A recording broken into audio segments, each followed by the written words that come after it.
Prior to Darwin, it was relatively easy for natural historians to maintain that the book of nature and the book of Scripture really did tell the same story, albeit in quite different languages. It's not too much to say that this general idea provided the conceptual center for much American thinking and British thinking as well. After Darwin, however, things tended to fall apart, though not entirely. Although most American scientists of the next generation came to accept evolution before the end of the 1870s, this does not mean that the concept of reading two books in close harmony simply disappeared from sight. The varieties of old earth creationism espoused by Silliman and Hitchcock were standard fare among Christians for about a century, including the leading fundamentalists of the 1920s. And similar readings of God's two books have remained influential down to our own day. The most famous contemporary proponent of this type of approach is surely Hugh Ross, a Canadian-born astrophysicist who did postdoctoral work at Caltech before founding an apologetics ministry in California called Reasons to Believe. Ross likes to say that the book of nature is the 67th book of the Bible, underscoring his faith in this approach. Now, since the 1960s, however, many conservative Protestants have rejected that approach in favor of young earth creationism because they believe that the book of nature is much harder to read reliably than the book of Scripture. Other approaches have also been favored by Christians who accept evolution, starting with the first American Darwinian, Harvard botanist Asa Gray. In 1880, Gray gave 2 lectures to the divinity students at Yale.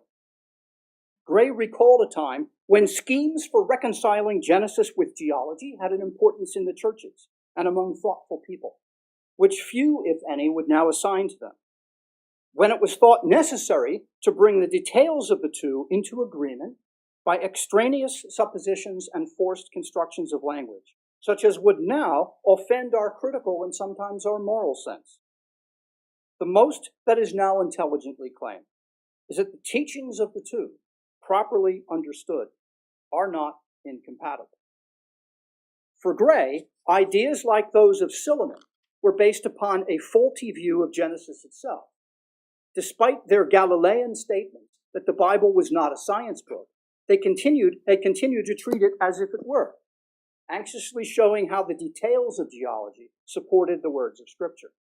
Instead, Gray adopted a compatibilist or complementarian view of theology and science, according to which the Bible teaches truths of a wholly different order than the truths of science, so that it is impossible to confirm or disconfirm Christianity by appealing to science.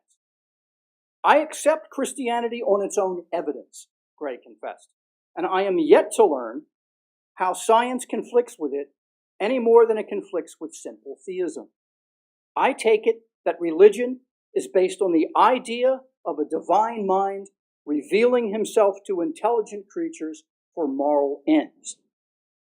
Revelation culminated in the advent of a divine person, who, being made man, manifested the divine nature in union with the human, and this manifestation constitutes Christianity.